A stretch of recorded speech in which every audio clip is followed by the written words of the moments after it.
not only in Kenya, not only in East Africa, but the whole world is facing this pandemic. But as that happens, we have people who are facing it in different directions, in different ways. And then there is this group of people who have been referred to as vulnerable groups. Whenever the word vulnerable comes out, there's so many things that comes out. People talk of slums, people talk of those ones who do not have jobs. But in deep sense, there are those ones who've gone far and beyond, and they'll be telling us who are these vulnerable people. Tonight on Power Brief, we are lucky to have Mrs. Juliana Olayo. She is a youth advocate. Last time she was here, she spoke about incorporation of women into politics and governance. But tonight, she's here on a different course. Since this pandemic broke out, she has worked closely with government agencies, with personalities towards seeing that she reaches out to those people who deserve a helping hand in this crisis. Join us on Power Brief as we look into this matter in deep details and find out how, as a community, as a government, as a church, as a clergy, as a religious organizations, and as families, we can come together so that we can beat this pandemic. My name is Cornelius Omuse, and I welcome you on this special edition of Power Brief. Mrs. Juliana, welcome to the show. Thank you so much. How have you been since last time when you were here? It's always a pleasure, and I have been well. I thank God. We're just trying to contain ourselves with all the challenges that we are having as a country. We are trying to be the best support to the vulnerable, as you call them. So we've been engaging on community matters since then and to now. Actually, this has been far and wide, and that's why we found it possible to have you tonight on this show to look into this matter. People talk of vulnerable, and as we just done the introduction, but most people do not understand who are these vulnerable people. You'll not tell us that one now. But we want to see from your enormous contribution, which are these modalities that you and your group are using to identify the vulnerable in the society? First of all, I want to thank God for even enabling me to be here. Then I would say that how we've been identifying these people is we've been having, the only mistake that people have been doing is trying to engage new people, trying to fight this pandemic. But what we've been able to do or try to manage the pandemic is using the people that were there, people that have been doing it before, with or without coronavirus. We have youth leaders, we have women leaders, we have social community health workers that have always been on ground. And for us, I would say that has been the best way to identify these people. Because when you go somewhere, and it's a challenge we've been seeing around, the government might come in. But when the government comes in and says, we want to follow protocol of who should give the list or the names of people they term as vulnerable, there has been scuffles and wrangles at grassroots level. Because you find when it comes and maybe speaks to the area chief, the area chief would give people according to what they think or who they think does a lot in the community, according to who they associate with, but has been ignoring the people that have been fighters in the community. Who am I speaking about? I'm speaking about organizations, non-governmental organizations. We have organizations in, let me speak of Nairobi. We have 17 constituencies. And in all these constituencies, we have organizations that already do these things, with or without the pandemic. So they have very good contacts of people that I need because they have the data. We have social workers. I'm telling you, these people who volunteer to knock these doors and have been taking medicine to people in need. They have always been the bridge between the vulnerable, meaning all 5 cases of who's vulnerable. So already you see these are people that are always there. So they are the ones, if you come with them, they would be able to pinpoint to you, this is needy, this is needy, this is needy. But now you see when the government comes and calls and says rapidly, we want blah. What has been happening with the administration, sadly, is they would contact whom they think is a Nyumba Kumi representative. Then they're like, give us lists. One thing that I've seen happening in Embakasi West, an area that I am passionately part of, is we did a partnership committee, a stakeholders committee, a committee that will say, we need social workers. So who are the social workers? We get the chairperson. Which organizations are here? Which is the umbrella? We get the chairperson. People living with special needs, who is their head? We get them. By the end of it all, you have a 10 committee body of very able persons that would help you make decisions and give strategies according to the need.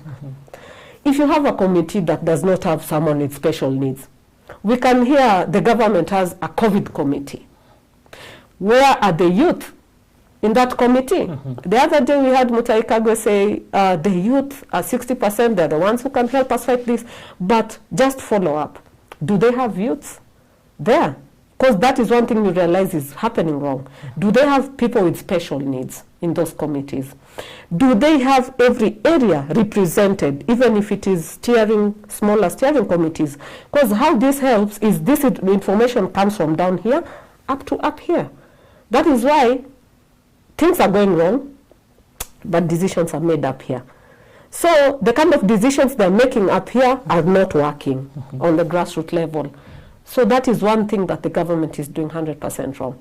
They should work with the right people to get the right solutions, local solutions. Because this issue, as much as they think it is an area where you can be informed and want to hide yourself and quarantine yourself. But if the person down here is not quarantined or taught well on how to quarantine, it still affects the economics tire. Because they will be infected and the infections will grow.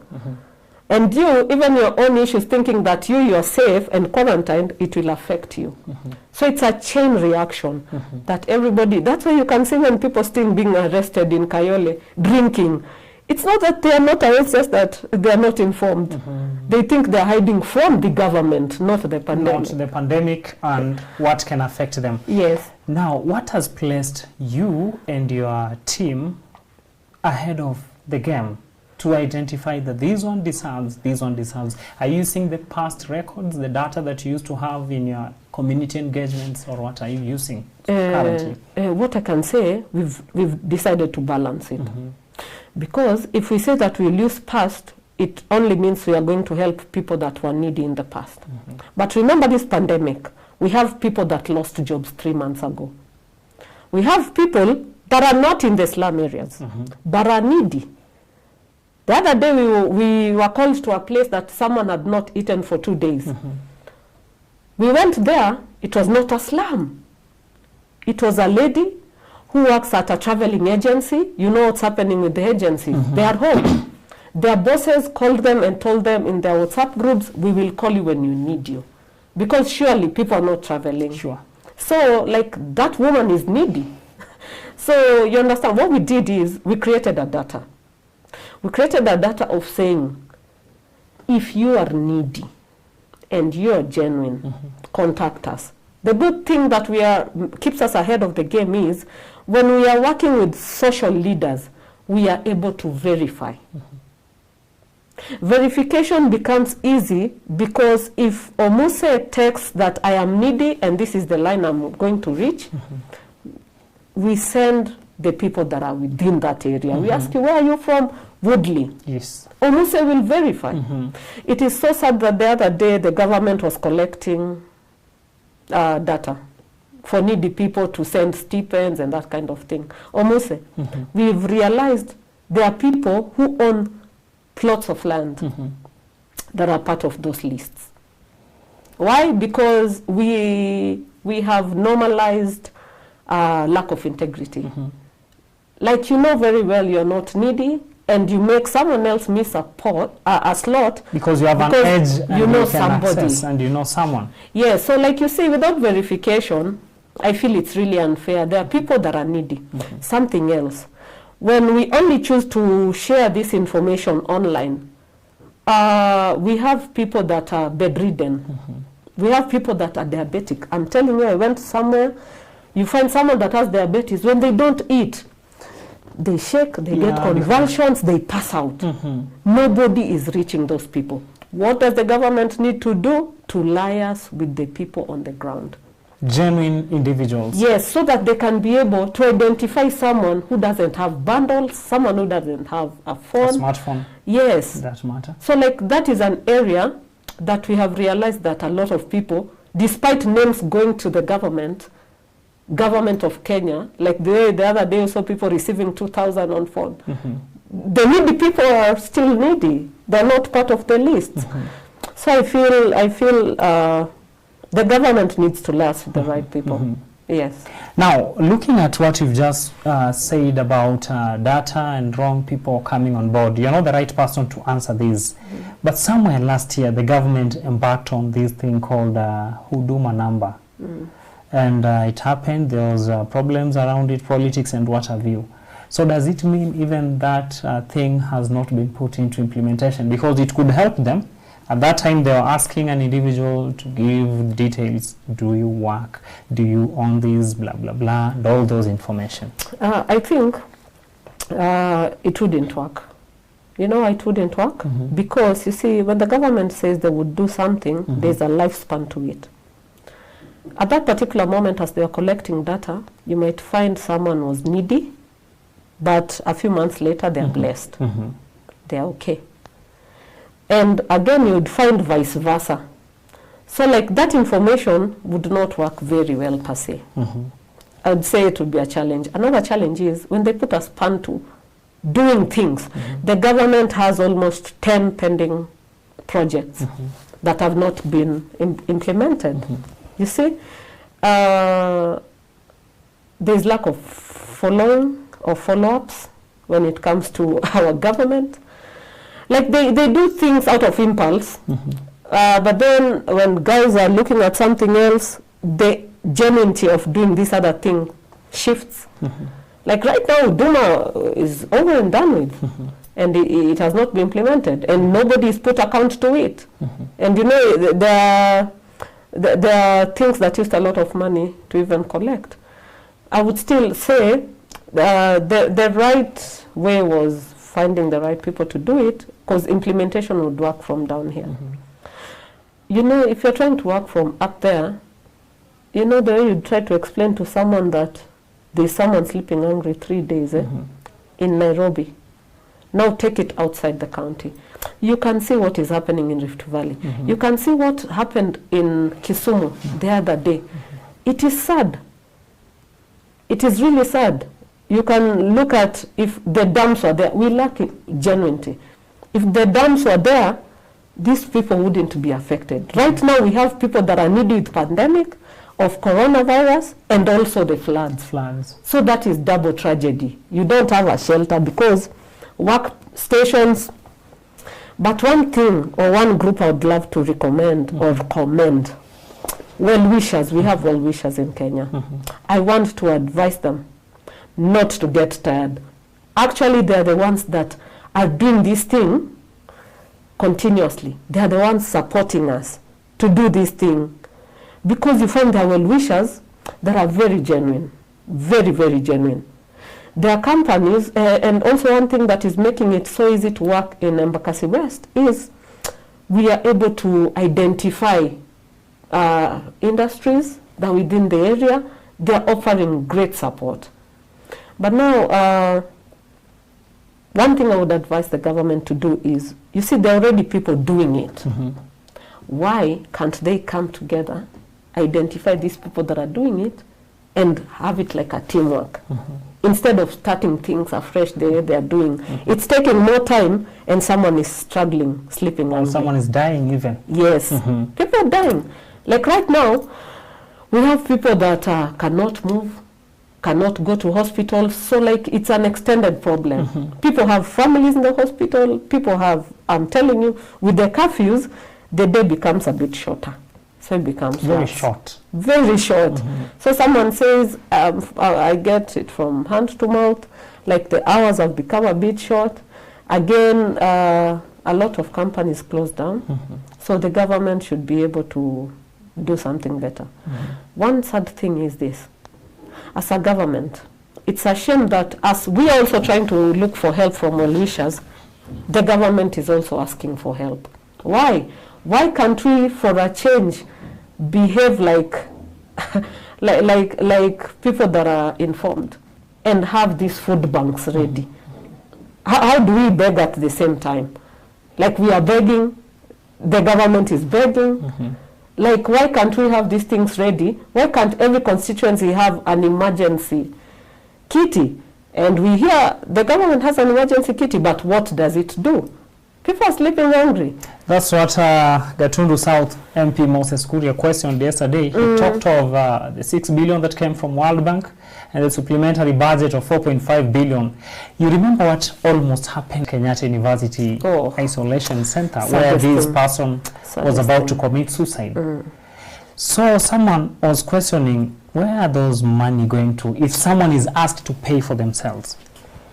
I'm telling you, you have seen reports, you have seen these people going live, saying like some rogue police have actually found a money mint in this COVID issue. They arrest you and they take you there, not knowing, first of all, they're exposing people that are there.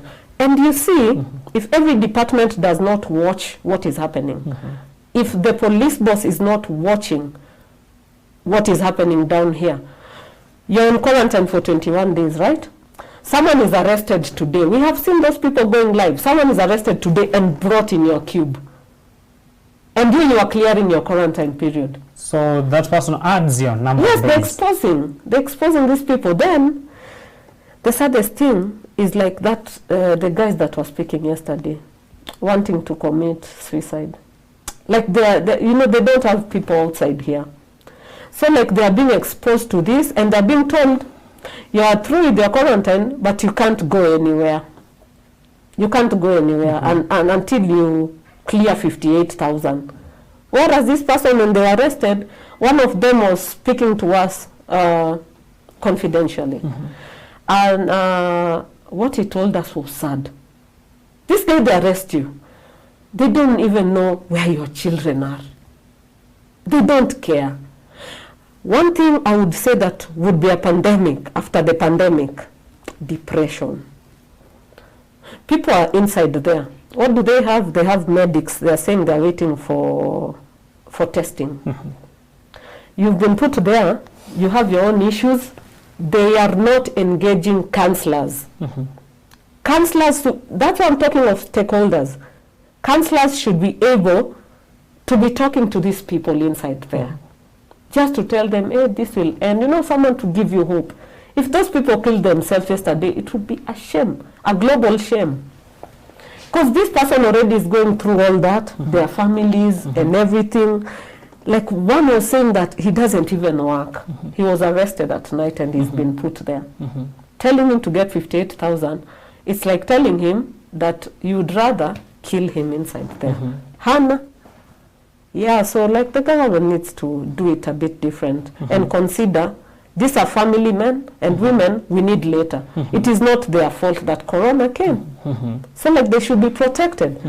If they don't have, what is the government planning to do? Do they have social services to cater for people like those? Not everybody has money. Sure. Yeah? So yeah, that is something that was a shame. Thank you so much, Miss Juliana. We go for a short commercial break. As we come back, we'll be looking deeply on who are these people who are vulnerable. Because what is coming out, it's like almost everyone whom this pandemic found them on the wrong side of the road are actually vulnerable. Mrs. Juliana Olayo is with us in the house. She has been actively and she's continuing to be involved into this matter, rescuing where she can to see on how together as a country we can come out of these pandemics, avoiding depression, marriage breakages, and so many other problems like the suicide cases that we are almost experiencing in the past days. You can engage us on our social media platforms. On Facebook, it's CAC TV Kenya. On Twitter, it's CAC TV_Kenya. And you can also stream live on our YouTube channel. Keep it on CAC TV.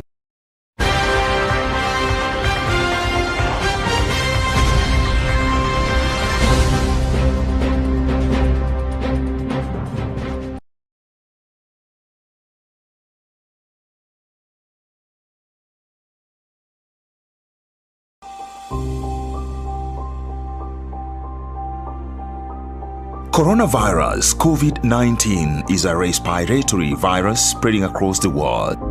The infection is spread from droplets of coughing and sneezing of an infected person, touching or shaking hands, or being in contact with contaminated surfaces or objects with the virus. The signs and symptoms are fever, coughing, headache, body ache, difficulty in breathing. The disease can be prevented by regularly washing hands with soap and running water. Avoid close contact with people who have flu-like symptoms. Avoid handshake, hugs, and kissing. Also, protect yourself by covering your mouth or nose using a disposable tissue while coughing or sneezing. If you experience these symptoms and you had traveled or been in contact with a person from a country reporting COVID-19, you should isolate yourself for 14 days. Dial *719# or call 719. This message has been brought to you by the Government of Kenya and its partners.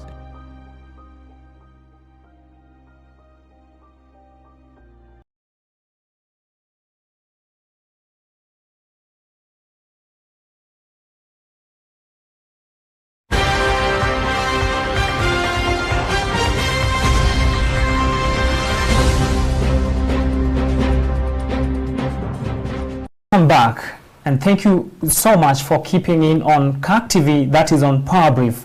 We are looking into this matter of the vulnerable in the society during this pandemic, and what is coming out here is that we have something that has been hidden for quite so long, where there are people suffering but there's no one bringing their cases to light. Yes, there are those ones who are assigned with these responsibilities, but what happens is that favoritism and a number of things happens where the right recipients are not able to receive what the NGOs, what the government could be having to give them. And Mrs. Juliana Olaya is taking us through this matter because she has experience, and even currently she is involved into this matter of working with the vulnerable members of the society. Thank you for tuning in, and continue sending your feedback on our social media platforms. Mrs. Juliana, before we went for a short break, we were looking on these people that we refer to as vulnerable. We want really to know so that everyone outside there understands who are these vulnerable people that deserves attention, so that we don't end up using the wrong modality or actually giving the wrong things to the right people, or the right things to the wrong people. So one group that we have met on ground are street children. Street children not with holding age, any from young to old. That is one group that the government has totally ignored.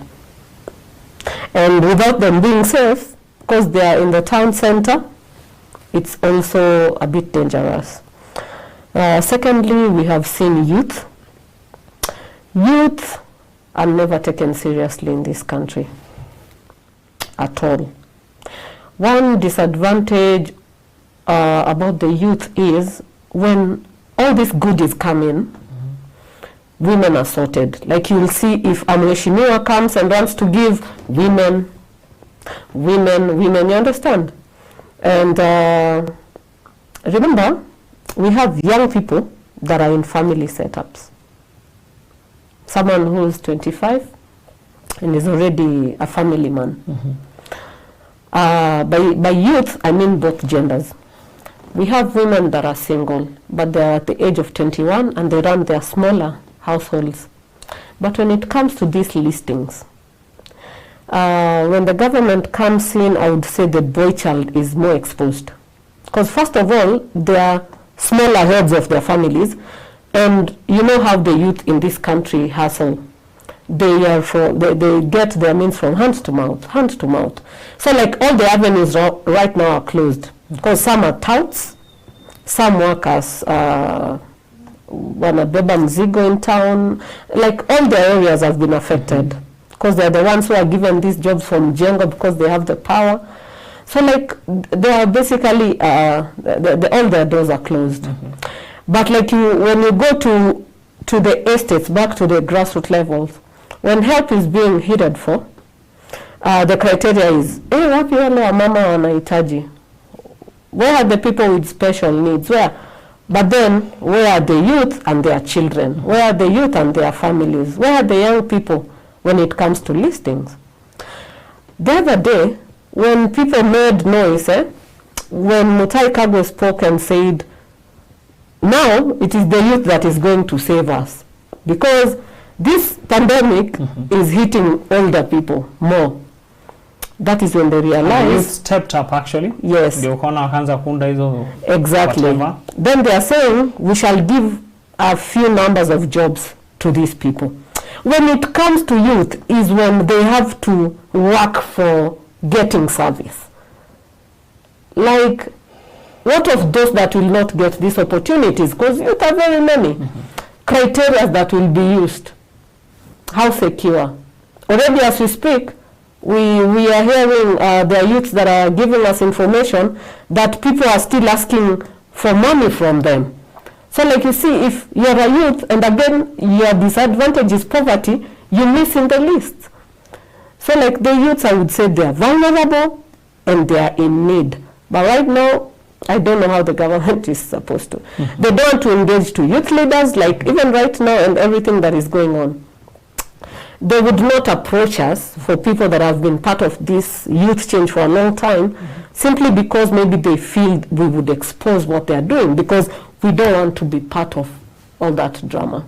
We don't want to be part of corruption, because we'll be like failing our youth. Sure. So like what they do, if you feel that, if they feel we are a bit straight, you won't be part of those things. And also people living with special needs. We have families of women that used to go to wash for people. Right now, people don't want them in their homes. Or near even their compounds. Because it is dangerous for both parties. And it's understandable. But are they getting help? People have been called here and here. Oh, there's food. People here, there's food here. So it's survival for the fittest. Can you be able to walk fast enough, run fast enough? Are you strong enough? You saw what happened in Kibra. It was sad that people that are planning to give food there are putting everybody in one queue. Old people, women, people are actually rubbing on each other, strategies, failed strategies. Why? Because people want to work in their own selfish cocoons. So I'm saying that is a major problem. Then you see areas that should be helping people out when it comes to vulnerability. You see the churches. They are the ones who should be able to stand in to know, like, these are our people and they are in need. They are the ones who should be able to even support this pandemic by giving, by cooking food and pack for people to be distributed, that kind of thing. Every area should have someone who's doing something every day. I'm telling you right now, sometimes we have food, but we don't have the appetite. There are people that have the appetite but don't have food. So like being vulnerable also doesn't mean these people only.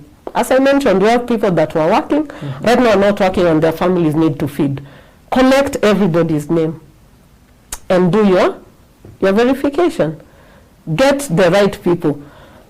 Go even and say, if you find someone who's in this list and is not needy, put measures. Measures, punishable measures, that at least will be able to make people do the right thing. Otherwise, I would say the youth are really exposed. The youth are really exposed. Now, Juliana, you've spoken about the vulnerability. At some point, the Landlords and Tenants Association, I don't know if they're registered or not, came up and talked of a number that you can send an SMS. It seems it didn't work.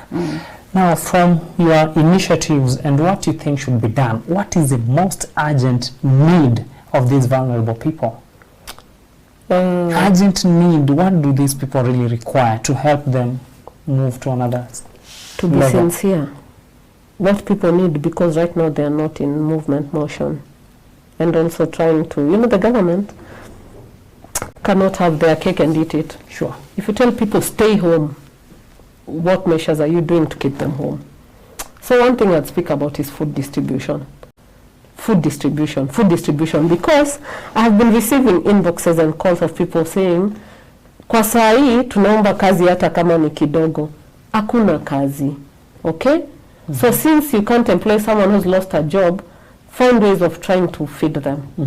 Find ways of trying to find well-wishers that can say these households can get something small. This, if only these stipends were genuine, where they can buy a few things. The other day we were being called by the Uber, the chairperson, and those drivers are suffering because there's no movement. They used to drop people. They were hired by companies to drop people. Right now, they're family men, because the people who own the vehicles have taken the vehicles back and parked them, because they feel, if you cannot bring me my 12,000 a week, for now I won't need you until Corona is finished. Sure.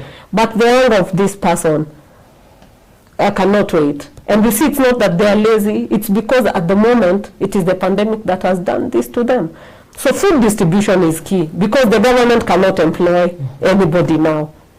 So if they can't do that, let them use their percentages of money given. If only, and it takes us back to politics. If only we had the right leaders, I'm telling you, they would be able to know how to plan their budgets. UN gives money, go do your homework and see what kind of budgets allocations have been done. Very less is put on food distribution. Mostly is put on adverts. You know why? Because there are people benefiting from it. They do budgets that, imagine 1 billion can go to one company, and that 1 billion can feed a whole county. So you see, because we don't have genuine leaders. Yes, we don't have genuine leaders. Integrity is something that is down here in this country. So you find, even who comes today and gives how much money? Allocations. Allocations are done. Masks, sanitizers, whereas someone knows already they have a sanitizer company and they have already called in tailors to do masks, So we are not a genuine country, and that is all we need to change in every area, not just Corona. So like right now, should be a learning process. The people who could get political t-shirts to your doorstep, door to door, today say they can't reach you. They don't know how to reach you. They're pretending they can't access you. Because you know what? Yeah, they don't need you. So if people don't come out of this sharper, smarter, so be it. It becomes your own problem. Sure. Yes. Juliana, indications are clear that we will overcome this pandemic as a country and also as a globe. But now the big question remains, we don't know when and how, and can it happen overnight? Now, your parting shot to everyone who is alive and can hear you. What do we do so that all of us can help, especially them that are on high risk, the vulnerable that you mentioned? What do we do? One thing I would say really fast is this. Dear Kenyans, be your brother's or your sister's keeper. Because you see this neighbor of yours that is sleeping hungry and has to go out and expose themselves to danger to find food, is bringing the danger right back to your homestead, it's bringing the danger right back to your hood, because the children are still playing. And I want to tell people that don't have money, be very careful. In fact, fight this pandemic off your doorsteps, because the outcome, you cannot manage it. So the idea of children being left to play all over is not something that needs rocket science. It's something that even if you are in a slum area, protect your children. Just ensure that everybody is quarantined. Even as you go out as an adult, you can see estates all over. Even the other day, we could see in estates children are still playing outside, and that does not need money for you to tell your child to at least keep safe. So I would say, if you don't quarantine, if you don't protect your loved ones, especially the youth, they are doing everything wrong. They are still exposing the danger right back to their parents when they visit to look for food. Let us keep safe, sanitize, and let us be very careful, because coronavirus is a virus that drops in surfaces. So every surface that you visit, sanitize, wash your hands. Then lastly, your constituents are asking, will they still access you during this time? Ama umechoka? Hatuwezi choka. You know, you can never get tired of something you love or you do with passion. Hatujawahi choka na hatutachoka, and we are always humbled to serve. Yes. Thank you very much. We call her Juliana mwenyewe. She has actually spent her time to be with us here tonight to look into this matter, that how as a society, how can we fight together, how can we help each other to see that we overcome this pandemic. We also appreciate your overwhelming responses and your audience on this show of Power Brief. Till next time, from me, Cornelius Omuse, I'll just urge you that listen from what them who are the field are saying, and please, I also add, be your brother's keeper. We appreciate our medics for the work that they are doing, our security agencies, all those that are doing this war genuinely from their hearts. Have a good night.